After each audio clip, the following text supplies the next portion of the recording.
Привет, друзья! Сегодня мы покажем вам квартиру в самом центре Петербурга в современном стиле. Интерьер реализован по проекту нашей дизайн-студии. Это квартира для молодой семьи, муж и жена, причем история именно назначения квартиры довольно необычная. Давайте обо всем по порядку.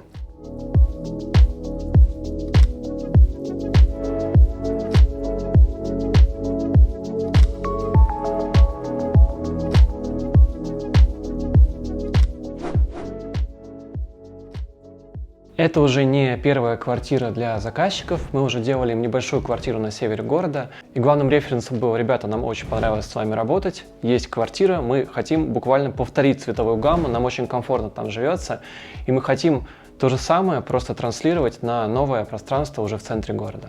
Изначально это двушка с довольно стандартной планировкой, и мы объединили кухню с гостиной, сделали общее свободное пространство. На самом деле, когда сюда попадаешь, нет ощущения какой-то огромной квартиры. 75 метров, на самом деле, довольно много. Но здесь очень компактно, уютно, и я считаю, что это просто идеальное пространство для двух людей. Потому что, как все знают, главная задача, очень важная задача архитектора — сделать так, чтобы хозяин дома, квартиры не делал лишних движений, чтобы каждое движение было осмысленное, оправданное, чтобы вы не шли 10 минут в ванну, чтобы телевизор было смотреть удобно, чтобы общаться в вашей семье было тоже очень комфортно. И таким образом, на самом деле, можно программировать жизнь в вашем будущем доме. Планировка очень практичная, очень понятная. На самом деле, за 15 лет практики могу сказать, что самые простые, кажущиеся простыми планировки очень часто самые верные. И чтобы прийти вот к этому простому, не какому-то намудренному решению, нужно иметь очень много опыта, просто поверьте мне. И очень часто наши заказчики, когда мы им даем какую-то первую планировку, потом мы переходим уже к следующим вариантам, как-то их раскручиваем, наворачиваем, и потом все равно все заканчивается самым первым, потому что чаще всего он самый правильный и самый логичный. В этой части гостиной находится ТВ-зона с большим телевизором, на стене оформленной декоративной штукатуркой. Она очень теплая, это такой, знаете, домашний бетон, прирученный, не брутальный. Как раз он дает текстур, фактур в наш очень спокойный такой тепло-минималистичный интерьер, но при этом он делает его более сложным. Также здесь этой декоративной штукатуркой покрыта скрытая дверь скрытого монтажа. Здесь везде теневые плинтуса, теневые примыкания, все очень аккуратно, современно, нет ничего, нет каких-то вычурных деталей, которые бы нагружали этот интерьер. Здесь главная задача — это отдыхать. Я не сказал, какая задача этой квартиры. По сути, это квартира выходного дня. То есть хозяева квартиры живут на севере, у них там работа, у них там вся жизнь, но они очень любят центр Петербурга, очень любят гулять по нему. И это квартира, где можно просто отдыхать, то есть впоследствии сюда можно переехать для какой-то именно спокойной жизни. Но сейчас, например, нас хозяева квартиры встретили, и пошли гулять. Сегодня очень классная погода, это самый центр города, и они пошли гулять по городу. Коридор мы отделили вот этой перегородкой, но о ней чуть позже. За диваном находится обеденная зона, она очень так приятно расположилась здесь можно смотреть телевизор, здесь недалеко от кухни, здесь все очень комфортно сочетается, и считаю, что эргономика здесь у нас получилась просто идеальная. Круглый стол, многие боятся на самом деле круглых столов, но это та форма, которая объединяет нас. Вокруг нее может объединяться вся семья, пришедшие в гости друзья, и она очень хорошо садится в именно прямоугольные интерьеры, поэтому не бойтесь круглых форм, овальных, тем более сейчас это на самом трендовом подъеме. И, конечно же, расскажу про кухню.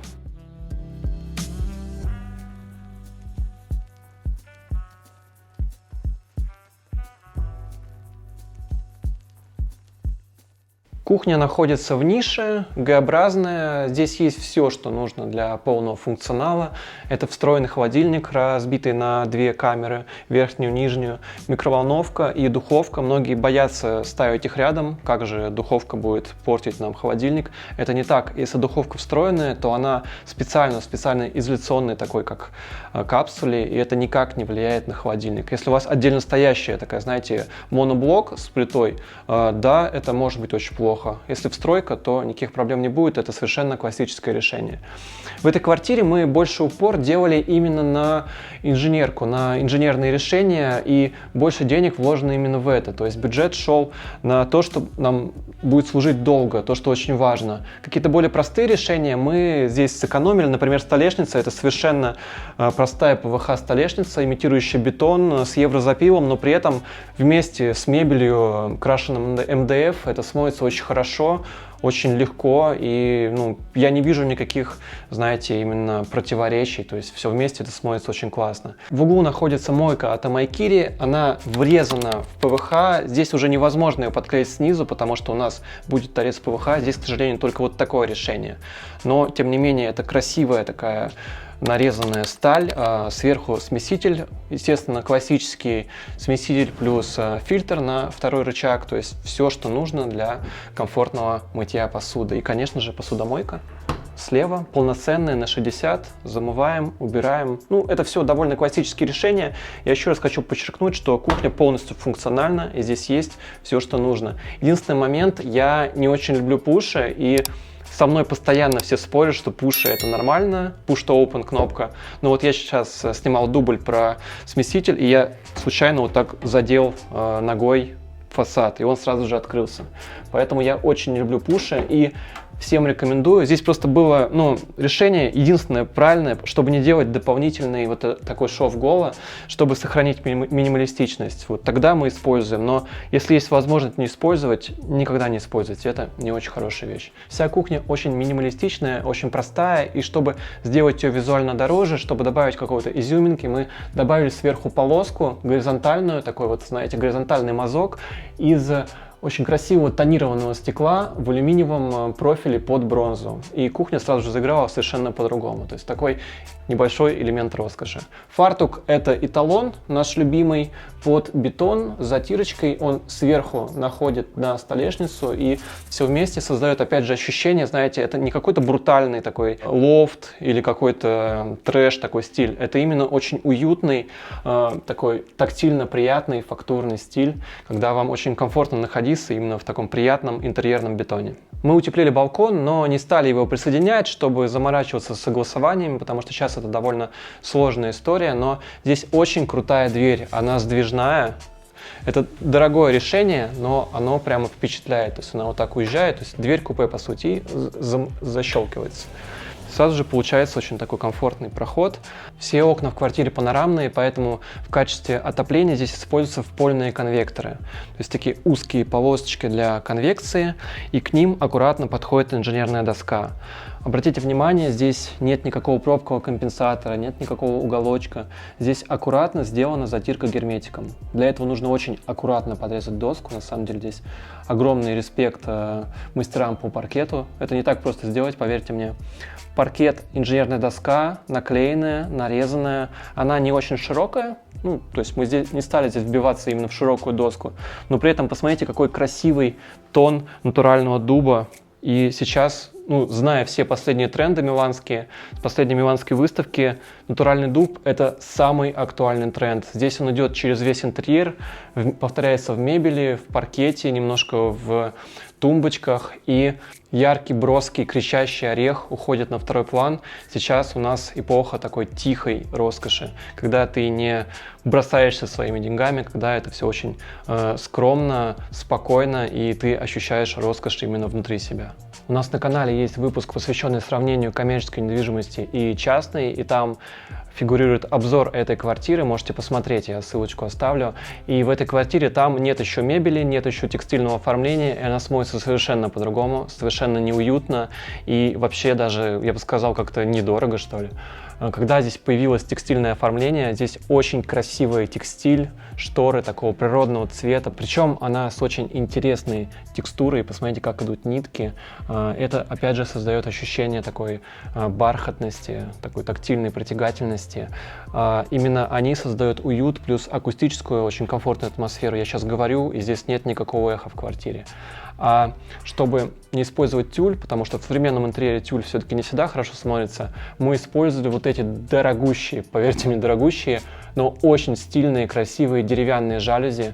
Они создают красивый графический эффект, когда мы их полностью опускаем. Бывает проблема с ними, они вспоминают в самый последний момент, что перекрытия над, ну, вот этой перемычкой над окном не хватает, чтобы их полностью сложить.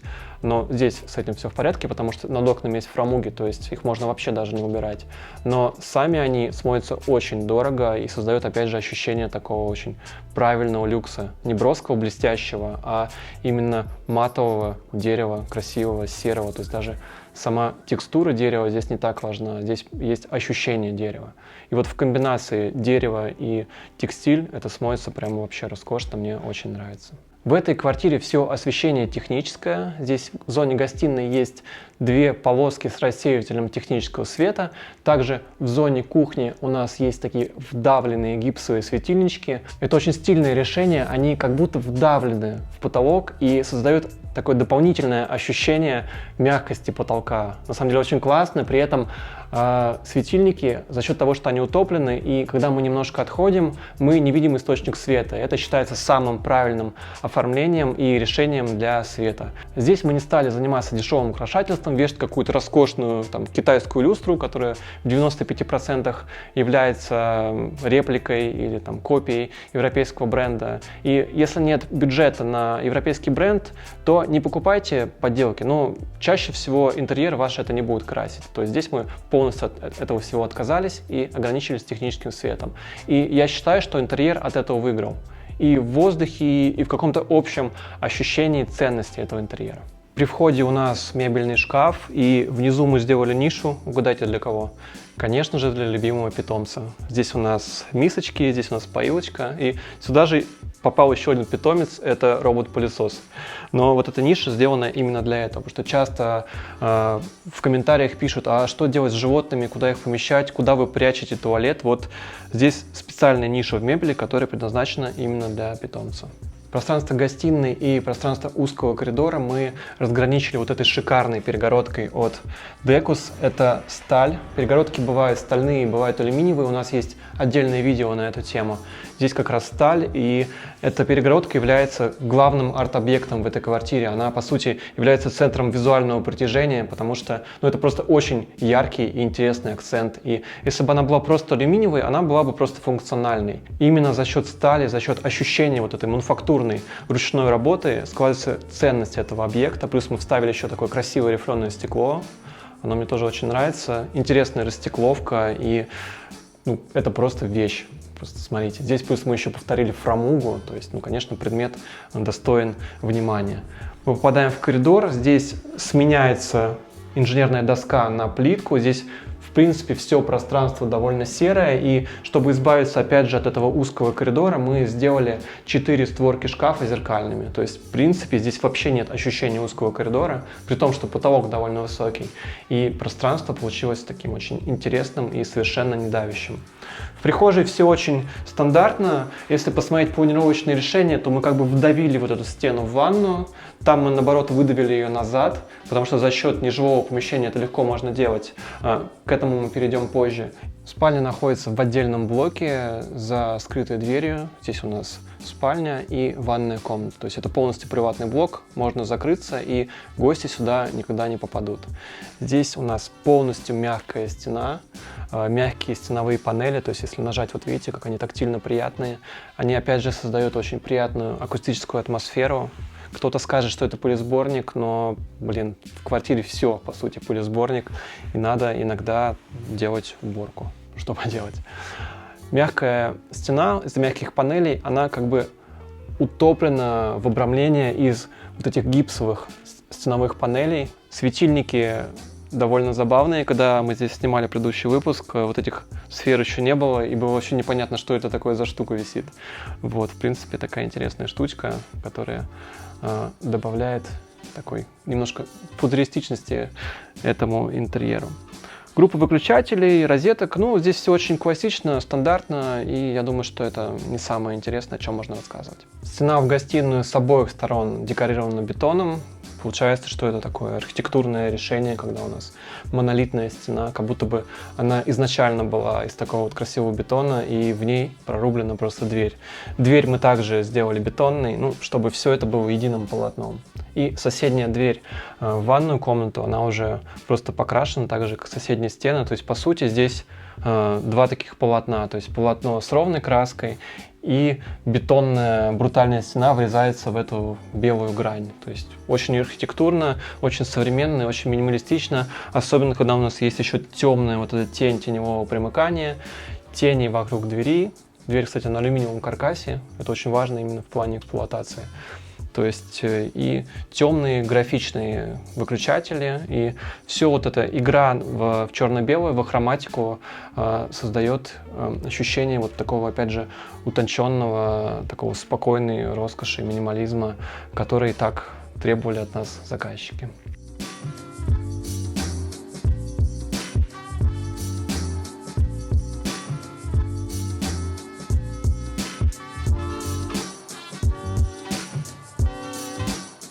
В приватном блоке вместе со спальней есть ванная комната. Она очень классически расположена. Помните, в прихожей я рассказывал про нишу, то есть вот эта вдавленная ниша из прихожей, в которой находится обувница и вешалки, а здесь, наоборот, уходящая ниша в коридор, и в этой нише находится стиральная сушильная машина, функциональные полки и хранение для всего остального, не самого там красивого, там всякие разноцветные шампуни, стиральные порошки, то есть весь визуальный мусор мы прячем в скрытое хранение. Все красивое мы оставляем здесь на видном месте, чтобы сделать ванну уютной. Умывальник у нас из акрила. Это специально сделанное изделие, чтобы оно аккуратно село вот в эту нишу из керамогранита. Снизу пристроена мебель и нишка. Очень часто об этом забывают на самом деле. Это ниша, где есть большая вместительная корзина для грязного белья, потому что очень часто про это забывают и не знают, куда его кидать, где его хранить. Сюда все можно аккуратно скинуть и потом уже устроить стирку. И в качестве света у нас использованы боковые светильники плюс подсветка на зеркале. Она включается вот здесь и есть очень удобная кнопочка. Это подогрев зеркала, когда вы принимаете душ, чтобы зеркало не запотевало. На самом деле банальная вещь, но она очень спасает. Ванна в углу просто роскошно. Посмотрите, какая красивая здесь скругленная форма, то есть не квадратная, она именно скругленная. Какая тонкая грань, подходящая к наружной облицовочной плитке. Здесь нет фартука. Меня недавно спрашивали, бывают вообще красивые фартуки в ванной? Не бывают. Просто не бывает. Делайте обрамление чем угодно, только не этим ужасным фартуком. Душевым ограждением является серое стекло в алюминиевом канте, пущенном по периметру.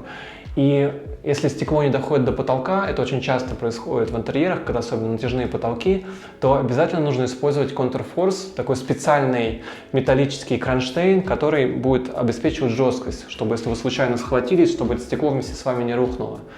Так вот здесь в этом необходимости нет, потому что потолок гипсокартоновый, и мы прикрутили стекло прямо к потолку, то есть оно жестко здесь крепится, снизу, сверху и к стене, и здесь никакие ужасные эти кронштейны делать не нужно. Ниша для шампуней, она справа в самом, по сути, невидном месте при заходе, но у нас здесь красивые стоят шампунчики, и я хотел бы особый акцент сделать, если вы используете стекло для полочек, я всех отговариваю, но если вы все-таки делаете стекло, то вот это стекло, черное, тонированное, будет смотреться действительно стильно. Потому что самое ужасное, это зеленое вот это прозрачное стекло, оно прямо супер дешевит ваш интерьер. С черным стеклом получается довольно стильно. Единственное, что вот меня во всем этом деле со стеклом пугает, что видно капли. Но на темном стекле они все-таки не такие акцентные, как на прозрачном. Душевая система с термостатом, все интегрировано в стену, а штанга позволяет нам регулировать высоту, потому что заказчики разного роста, и чтобы было комфортно мыться, можно менять высоту именно расположения душа. И, конечно же, у нас есть не верхний душ, потому что это ручной душ, у нас есть потолочный душ, тропический, огромный, и это, конечно же, такой предмет притяжения для многих. Многие очень просят его использовать и спрашивают, а что это такое, как этим пользоваться. Это вот такая история, которая монтируется именно в потолок. И над унитазом вот здесь вот такая дверка фрезерованная, такой рефрен к той мебели. Она открывается нажатием, и там находится коллекторная группа, датчики протечек Нептун, все фильтра и вся вот эта инженерная история, которая, я считаю, что важнее вообще всего остального, даже очень часто важнее, чем дизайн, потому что может спасти вас от затопления ваших соседей, а это может вам очень сильно испортить нервы. Друзья, обязательно напишите в комментариях, что вам понравилось или не понравилось в этой квартире, что бы вы хотели добавить или наоборот убрать. Если видео было интересным, обязательно поддержите его лайком, подписывайтесь на наш канал, чтобы не пропустить новые ролики. Сейчас не работает монетизация, поэтому если хотите нас поддержать, то я оставлю ссылочку на наш Boosty. Обязательно переходите и поддерживайте, будем очень вам благодарны. Переходите обязательно по ссылкам на все наши социальные сети, там очень много всего для вашего вдохновения, будем на связи, там будет все самое-самое новое, я думаю, что очень интересное для вас. До скорой встречи, друзья, пока-пока!